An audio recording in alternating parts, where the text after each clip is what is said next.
Hello साथियों, नमस्कार। मेरा चैनल जाबड़े भील में आपका स्वागत है। साथियों, आज मैं एक आयुर्वेदिक पौधा जो कि औषधीय गुणों से भरपूर है, उसके संबंध में ये वीडियो लेके आया हूँ।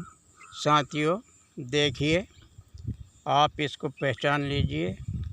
ये अगर यदि इसके नाम की बात करूं साथियों, तो इसका नाम जो है सत्यानाशी इसे कहा जाता है और कठेली भी कहा जाता है। सत्यानाशी, कठेली और स्वर्ण क्षीरणी भी कहा जाता है। स्वर्ण क्षीरी भी इसको बोला जाता है, कटुपर्णी भी कहा जाता है कहीं कहीं, और कोई इसे पीला धतूरा भी कहते हैं, और कहीं कहीं इसे भड़ बहांड भी कहते हैं, और कोई लोग इसको जो है दारूड़ी भी कहते हैं, और सोना खिरनी भी कहते हैं, भटकटैया भी कहा जाता है। इस तरीके से साथियों, ये भाषा और क्षेत्र के हिसाब से इसके कई एक नामों से इसको जाना जाता है, लेकिन इसमें औषधीय गुण काफ़ी हैं। तो साथियों, इसके ये पुष्प हैं, ये देख लीजिए आप। ये 6 पंखुड़ियों में इसके पुष्प होते हैं, और बीच में इसकी ये केसर होती है, ये इस प्रकार की, और बीच में एक बैंगनी कलर का एक टाप होता है, धब्बे नुमा, ये इस प्रकार से। ये देखिए आप, क्योंकि कांटे बहुत अधिक हैं।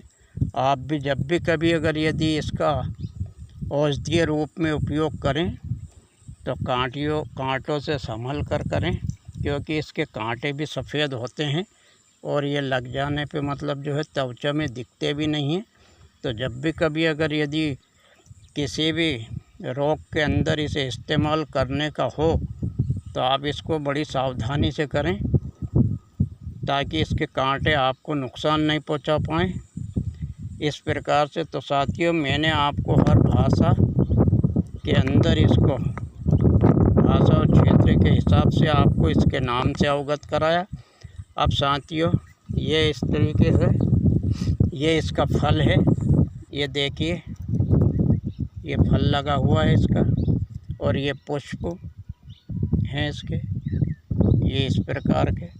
और भी दूसरे पेड़ों को मैं दिखाना चाहूँगा। ये इस प्रकार से इसमें ये फल लगे हुए हैं, और ये फल सूख के खिर भी गए हैं, कुछ फल ये लगे हुए भी होंगे इसके अंदर। ये देख लीजिए, और ये पुष्प हैं। इधर एक पौधा ये भी है, जो इसमें ये फल लगे हुए हैं। इसके फलों के बीच की अगर यदि बात करूं तो साथियों, इसमें काला फल निकलता है, और ये चौकोर मतलब जो है इसका डोरडा जिसे कहते हैं, या फल जिसे कहते हैं, ये भी पूर्ण रूप से कांट रहित है। पूरे डोरडे के अंदर यानी फल के अंदर इसमें कांटे ही कांटे हैं, यानी ऊपर से नीचे तलक, पत्ते से लगाकर पेड़ तलक इसमें अंदर कांटे होते हैं। और पत्तों की यदि अगर बात करूं तो ये इस तरीके के सफ़ेद सफ़ेद इसमें लकीरें होती हैं, और ये कुछ भूरे कलर का, और इसको तोड़ने पे इसमें से पीले रंग का मतलब जो है दूध निकलता है। इसी के कारण इसको क्षीरपर्णी कहा जाता है। ये देखिए, ये बारीक बारीक सा पतला सा, इसमें कजरा दूध बहुत हल्का सा निकल रहा है इसमें। तो ये इस तरीके से है। ये इसमें आपको पीले रंग का ये दूध दिखाई दे रहा होगा। ये देखिए आप, ये क्योंकि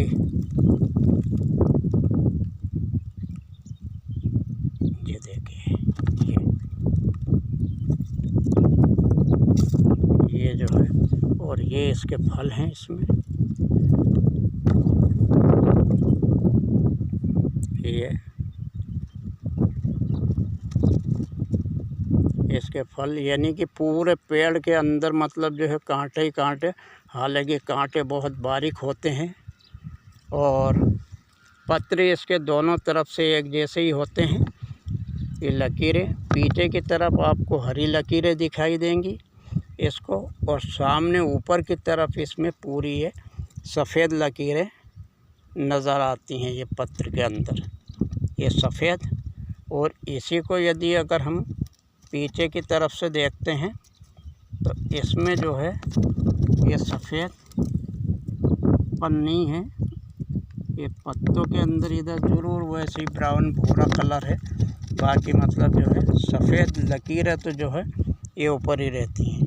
तो चलिए दोस्तों, अब इसके औषधीय गुणों के बारे में बात कर लेते हैं। साथियों, अगर यदि इस सत्यानाशी कटहली के अगर औषधीय गुणों की बात करूं तो ये नेत्रों के लिए बहुत ही मुफीद है। साथियों, अगर नेत्रों के अंदर किसी प्रकार का विकार है, दर्द हो रहा है या फिर किसी की आंखें आ गई हैं, तो इसमें इसका 2-3 बूंद ये वाला जो है दूध, ये पीला दूध निकाल कर और थोड़े से घी के अंदर, देसी गाय के घी के अंदर मत के अगर यदि आँखों में अंजन किया जाए कुछ दिनों तक, तो आँखों के विकार तमाम मतलब जो है ख़त्म कर देती है। ये आँखों के लिए बहुत ही अच्छी औषधि है और किसी प्रकार का कोई साइड इफ़ेक्ट नहीं है ये।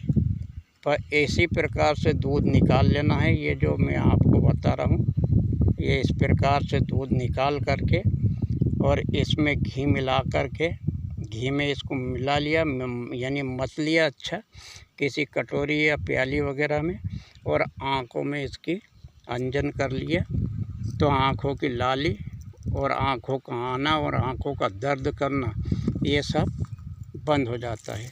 दूसरी बात, इसमें एक सांस का भी बहुत ही बड़ा फ़ायदा है, सांस वालों के लिए भी ये बहुत ही अच्छा कारगर उपाय है इसका। सांस के अंदर और भी ये दूसरे पौधे दिखाता हूँ मैं आपको, सांस के अंदर भी इसका बहुत ही बड़ा लाभ है। ये देख लीजिए आप, ये इस प्रकार से सांस के अंदर साथियों इसका तकरीबन 500 ग्राम आपको रस निकालना है, और 500 ग्राम रस निकाल करके इसको लिया है किसी साफ बर्तन में, और पुराना गुड़ 100 ग्राम और 20 ग्राम राल, 20 से 25 ग्राम राल जो होती है वो राल लेके आना है। गुड़ को और राल को दोनों को मिला करके, और इस के जो रस आपने निकाल के लाए हैं उस रस के अंदर इसको खूब उकाल लें, और उकालने पर के उपरांत जब ये गाढ़ा हो जाए, लेप की तरह गाढ़ा हो जाएगा, तो गाढ़ा हो जाने पर इसकी मतलब जो है जो 2 ग्राम या 3 ग्राम की गोलियां बनाकर, और उसे एक एक गोली सुबह दोपहर शाम कुनकुने पानी से, जिस किसी को दमा है, सांस चलता है और या सांस की बीमारी है, उसको अगर दिया जाए तो ये उसका तत्काल ही दमा साफ़ कर देता है और सांस रोग उसका दूर हो जाता है। तो ये दमे के लिए बहुत ही मुफीद और बहुत ही फ़ायदेकारी जड़ी बूटी है साथियों।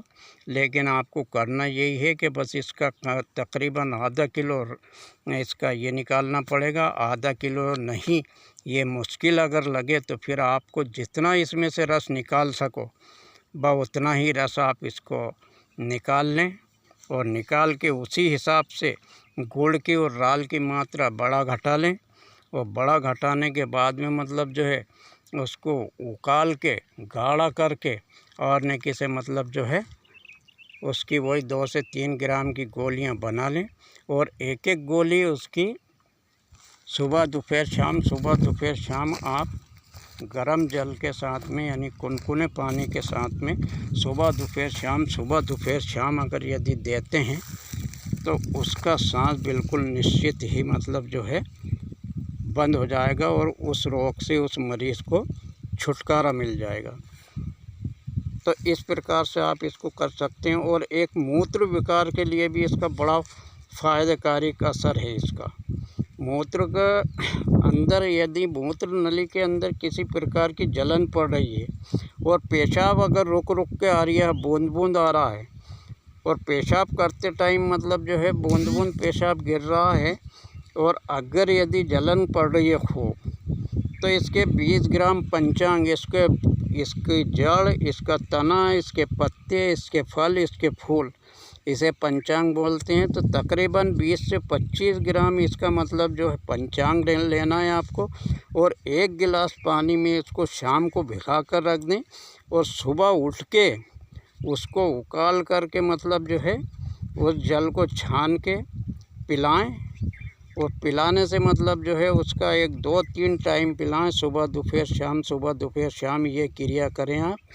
उसकी मतलब जो है जलन और पेशाब की रुकावट तत्काल ख़त्म हो जाएगी। ये भी बहुत असरदार मतलब जो है एक नुस्खा है इसका। और तीसरी बात एक और भी इसका बहुत ही अच्छा है, जलोदर साथियों, जिस किसी के पेट में पानी जमा हो जाता, भर जाता है, जिसे जलोदर कहते हैं, इसका भी मतलब जो है इसका 10 ग्राम पंचांग, इसका भी पंचांग ही लेना है आपको। 10 से 11-12 ग्राम पंचांग आप इसका मतलब जो है इसको वैसे के वैसे ही मतलब जो है पानी में 1 गिलास पानी में उकालें उसको, और उकाल के सुबह दोपहर शाम, सुबह दोपहर शाम पिलाने से जो भी जलोदर का मरीज़ है उस व्यक्ति को पिलाने से सुबह दोपहर शाम, सुबह दोपहर शाम में तीनों टाइम पिलाने से मतलब जो है इसके जलोदर वाली बीमारी यानी पेट में जमा हुआ पानी पेशाब के रास्ते निकल जाता है, और ये बीमारी उसकी मूलतः ख़त्म हो जाती है।